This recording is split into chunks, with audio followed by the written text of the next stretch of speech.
I consider it a great privilege to be invited by Major General Neelendra Kumar to deliver a speech on human rights.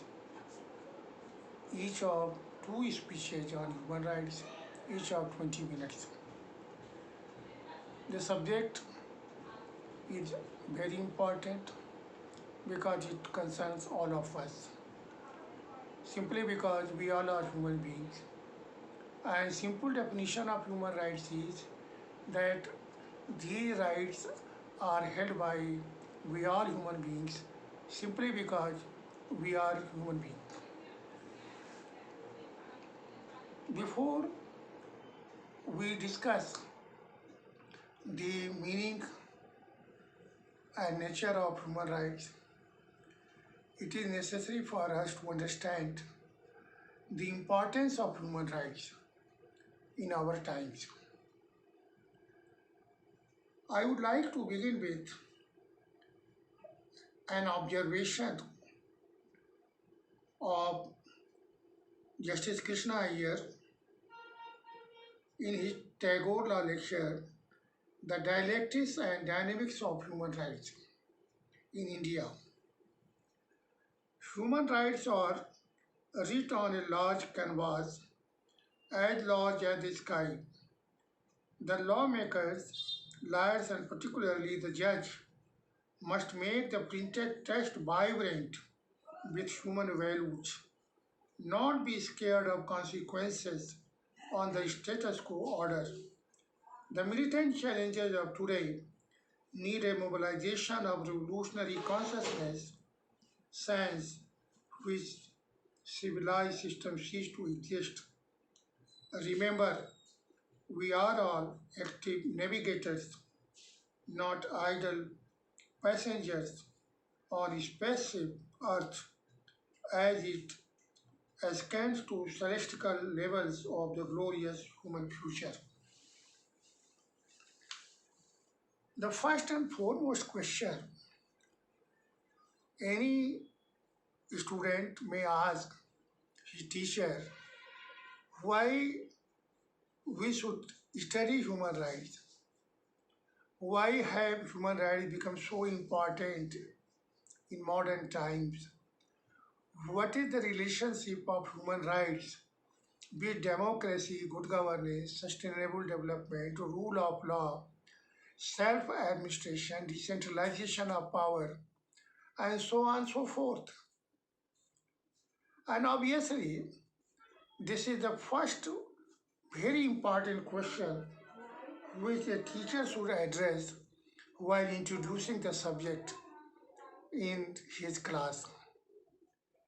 Also remember that human rights are situated at the junctions of many disciplines like sociology, ethics, philosophy, international relations, politics, morality, and law. And it is therefore necessary for a teacher to have a good understanding of the concept of human rights from almost all perspectives possible. Because human rights are also related to law on one hand, but they are also related to morality, they are related to ethics, they are related to politics, they are also related to economics, and they are also related to sociology. So we should try to understand the concept of human rights as clearly as possible. I would like to begin with 2-3 examples. Recently, in a virtual meeting between India's Prime Minister and US President Joe Biden, the issues of human rights also came for consideration. And then, in another meeting with Defense Minister and Foreign Ministers of India, their counterparts from the United States said that they are monitoring the human rights records in India. What is this? they are saying that they are monitoring our performance on the front of human rights. It means human rights is no more an internal matter within the jurisdiction of a national state. Promotion and protection of human rights is a global problem. It is the concern of humanity. It is concern of the international community. Although the primary responsibility for promotion and protection of human rights lies with states. So this is very important aspect which we should impress upon our students, that human rights is not just any municipal law problem. It is a global problem, and when it is a global problem, violation of human rights by any state may entail state responsibility of that state under international law. It has now become commonplace to express all claims, almost all claims, in terms of human rights. For example, custodial deaths occurred in the past. Custodial murders also occurred in the past. Many people died because of hunger or famine or an ecological disaster or degradation. But in those days, all these problems were not described in the sense of human rights violations.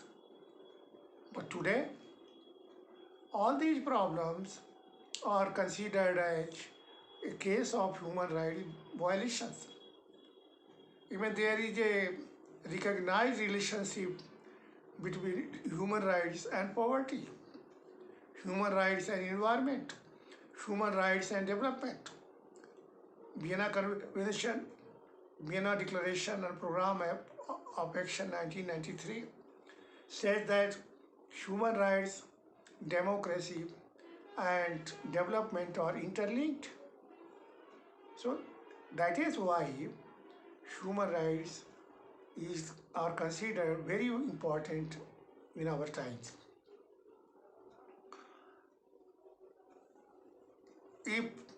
So there are three reasons why human rights have become so popular with national governments, civil society institutions, scholars and intellectuals. Number one is that human rights is a very powerful and dominant language which is understood by national governments across the globe. Language is very important.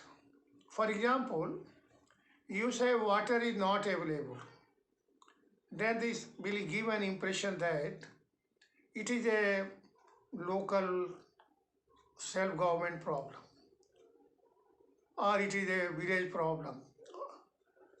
But when you say that right to water is a human right, it means that denial of this right, meaning thereby non-availability of drinking water, is a global problem which should be addressed by the international community in all possible ways and means.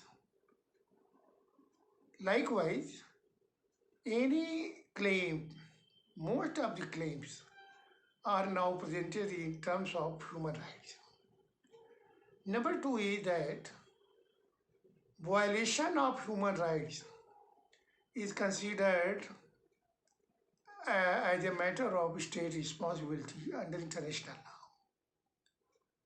law. And third reason is that there are many sister and brother organizations across the globe which are working for realization of human rights at different levels of their working.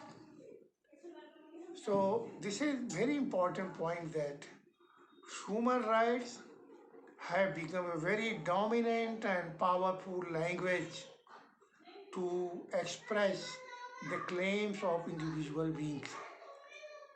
This language is very important. I would like to explain it. When the first war of independence, which the Britishers called Sipahi Mutiny, took place in 1857, we did not have appropriate language to express our demand for independence at that time. Neither the concept of nationality existed at that time, nor had we have a language in which the claim for independence could have been expressed in a very forceful and strong way. What we did, our ancestors used the symbols of lotus and bread, that is roti. But then our leaders went to United States and United Kingdom. They studied there. They came to know about the contributions of Bismarck and Garibaldi. They also came to know about the concepts of equality, liberty, and fraternity. They also came to know about the American Declaration of Independence, French Declaration that is on rights of man and citizens and man and citizens, and they also came to know about the Bolshevik revolutions, which ushered in a new kind of order in an otherwise undeveloped Russia at that time. So they found a very powerful language. If liberty, equality, and fraternity are fundamental values necessary for Britishers, why the same should not be made available to Indians? So Sannyas Sen in China, Sukarno in Indonesia, and Nkrumah in Africa, Pandit Jawaharlal Nehru, Mahatma Gandhi, and others, they all made demands in terms of human rights. Bala Gangadhar Tilak, you all know, he asked for independence, is our right. And in 1926, Congress session, Pandit Jawaharlal Nehru said that independence is our fundamental right. So you find the influence of the idea of human rights during our freedom struggle. So this is the reason why I want to impress upon you all that human rights provides a very powerful and dominant language to express our views, to express our aspirations and expectations at different fora. Now, there are 2-3 more important points about human rights, and I would like to point out that human rights have been defined by the United Nations as the natural attributes of human dignity, and they have received worldwide acceptance as the only political, moral, and legal idea. Human rights now occupy a center stage in contemporary international relations because of a spate of compelling reasons, including their recognition as a modern tool of revolution in the struggle for human dignity in our time. So the concept of human rights is an appropriate tool for securing independence, for emancipation of women from so many evils, and also for social, economic, and political change in a society. Human rights not only lay down universal standards to be achieved by all peoples and nations across the globe, they also provide a new vision to look at the perennial problems and new challenges facing the humanity and to address them in a meaningful and effective way. What is very important about human rights is that it is a universal secular ideology. Human rights are universal, interdependent, and interconnected, and therefore religion or other barriers should not be allowed to come in the way of realization of human rights. Consequently, human rights have attendant consequences for law, politics, and morality, along with such positive developments as the development of an international human rights regime.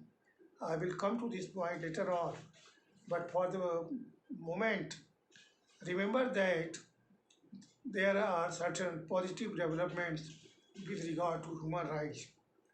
Number one is emergence of an international human rights regime. Number two, proliferation of domestic bills of rights. Third, spread of democracy across the globe, especially after the collapse of the Berlin Wall.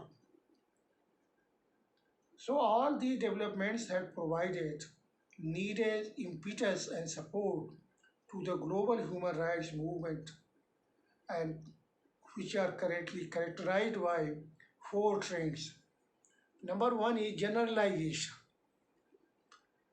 Number two, institutionalization. Number three, collectivization. And number four, internationalization. Now, first is generalization. As I have told earlier, more and more claims are now being presented in terms of human rights. And this phenomena is known as generalization. Just think of any person, and you will find that many of the things have now been recognized as human rights under the international, regional, and domestic human rights regimes. This phenomena is known as generalization. Number two is institutionalization. There are many institutions which are addressing the problems of human rights at the international level.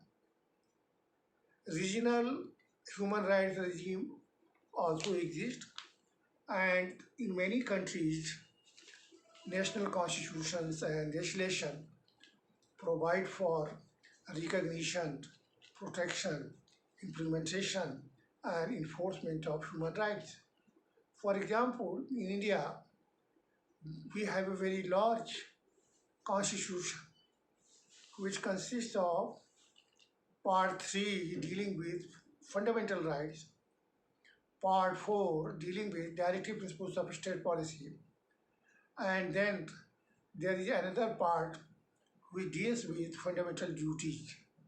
And that is why in many of my writings I have said that so far as recognition of human rights and fundamental freedoms on paper is concerned, we are better than many countries in the world, because we have a three-tier model of human rights protection, fundamental rights, directive principles of state policy, and fundamental duties. It is sometimes said that directive principles of state policy are just directive principles. These principles have been borrowed from the Irish Constitution, but if you go through the discussions in the Constituent Assembly, you will find that our constitution makers were thinking of directive principles not only just as a lofty principles, but also as the indispensable principles of Rajadharma. State should follow Rajadharma while dealing with its individual citizens. And their fundamental duties. So fundamental duties include not only duties of individual citizens, but also the duties of the state. So this is another point, that is institutionalization. For example, United Nations is there, General Assembly, Security Council, Economic and Social Council, and then International Court of Justice is also there. United Nations Human Rights Council is there, and there are many other bodies which are dealing with one or the other aspect of human rights. Likewise, you know, there is European Convention on Human Rights and Fundamental Freedoms, many protocols to that convention, European Court of Human Rights. Then OAS, Organization of American States, they also have their own system of human rights. And likewise, African states have also established their own regional human rights regime. So institutionalization. Now, third aspect is very important, because according to the Western conception, human rights are rights held by individuals. And in this scheme of things, there is no place for collective rights. But for non-Western societies, rights of collectivity are also very important. And therefore, there is a trend, there is a paradigmatic shift from individualization to collectivization. And many solidarity rights or third generation rights have also been recognized at the international level, although Western scholars and Western countries contest that these may also be considered human rights. For example, right to environment, right to disarmament, right to peace, right to food. So all these rights have been recognized as third generation human rights, as solidarity rights, as collective rights. And if you analyze all these rights, you will find that rights of a collectivity will ultimately be the collective, the aggregate of individual rights. So this is collectivization. And then fourth, that is internationalization. Before the adoption of the United Nations Charter and establishment of this great organization, matters pertaining to individuals were considered as matters falling within the domestic jurisdiction of that particular state. So no other state was allowed to intervene over the issue of violation of rights of individuals in a particular country.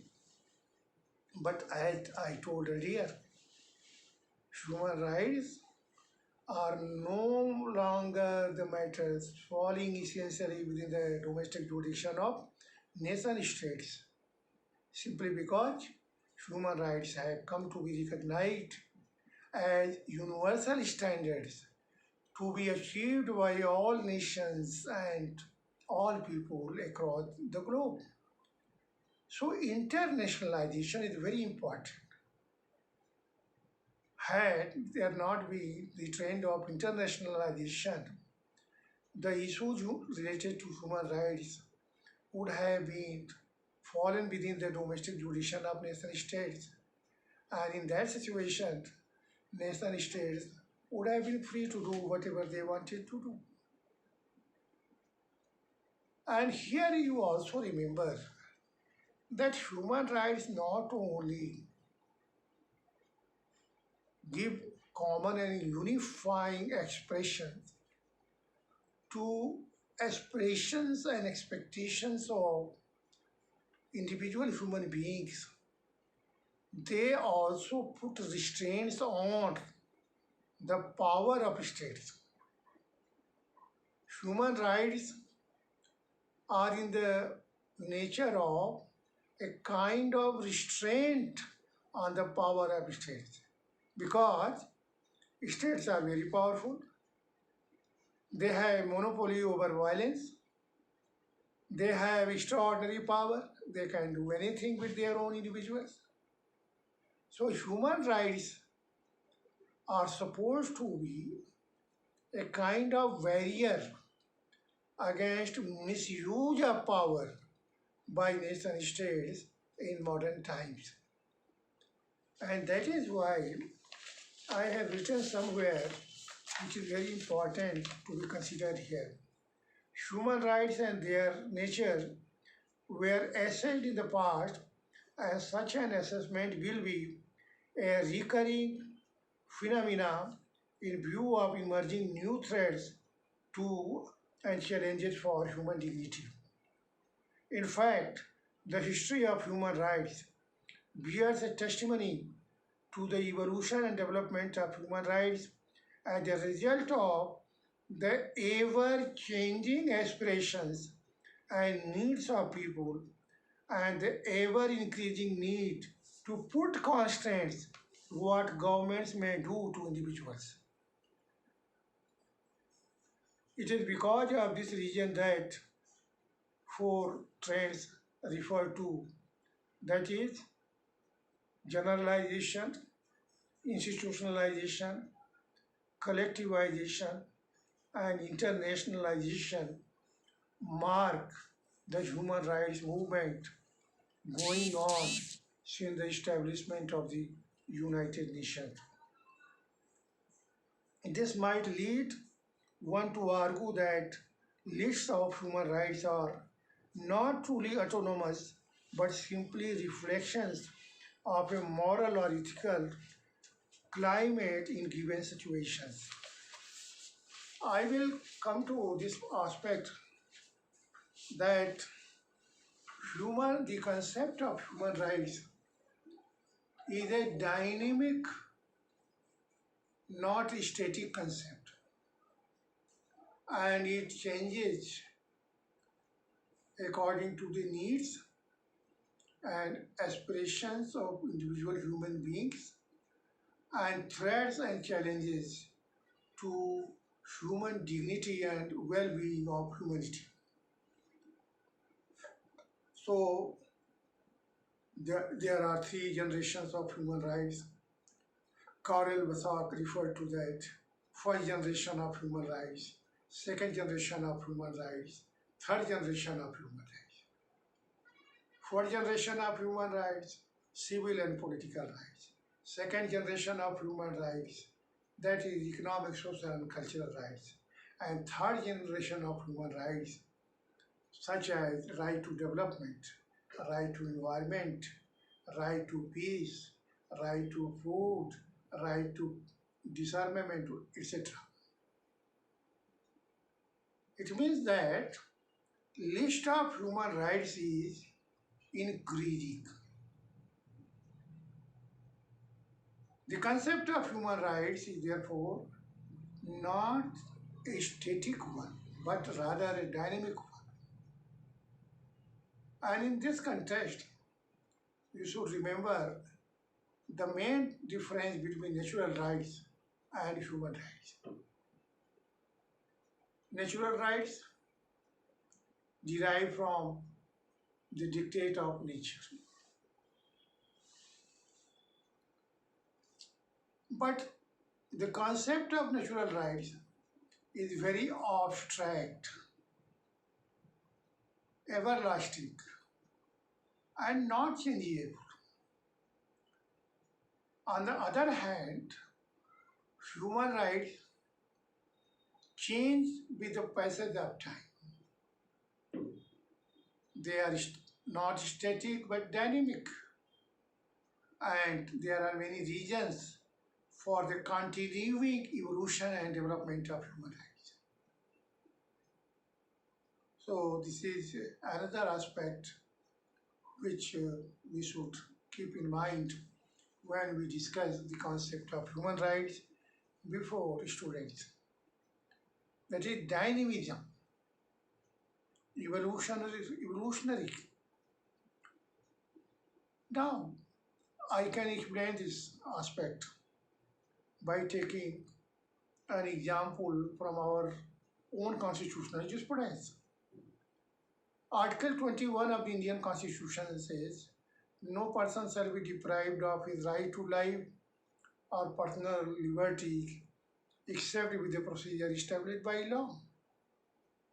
And if you go through Gopalan case or Khadak Singh case, earlier cases, you will find that right to personal liberty was given a very restricted meaning. That is, right to physical existence, nothing more, nothing less.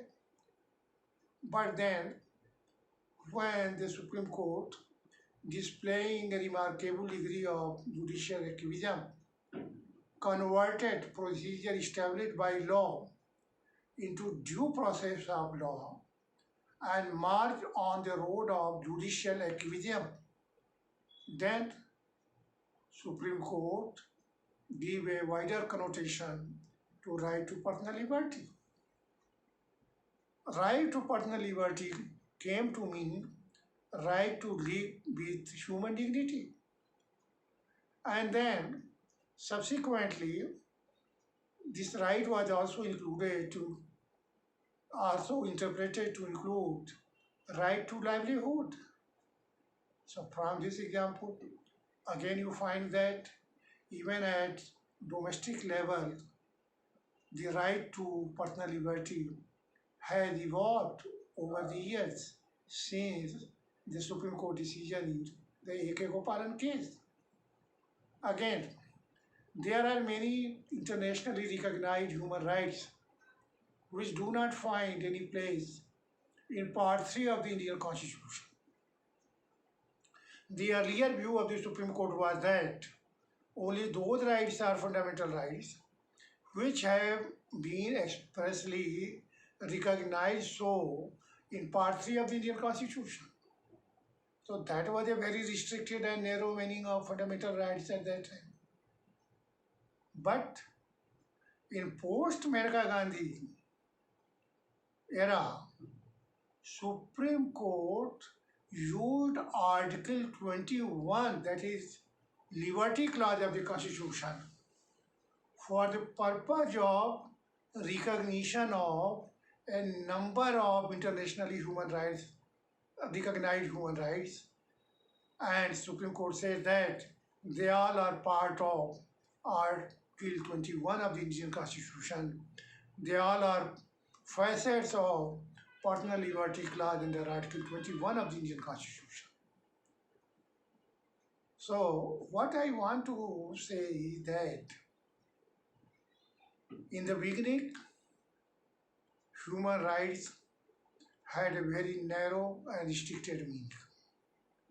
But with the passage of times, a number of international conventions, covenants, declarations and guidelines were issued at the global as well as regional levels, as a result of which the concept of human rights has expanded beyond recognition. When United States President Roosevelt, in his 1941 address to the Congress, spoke about human rights, he listed only four rights as human rights. That is, freedom from fear, freedom from fear, freedom from hunger, freedom from freedom of speech, and freedom of religion. Four. Four freedoms were referred to in President Roosevelt's address to the Congress in 1941. Only four freedoms were recognized as human rights. And interestingly, that was the first address in which the expression human rights was used for the first time. Prior to that, what we call today human rights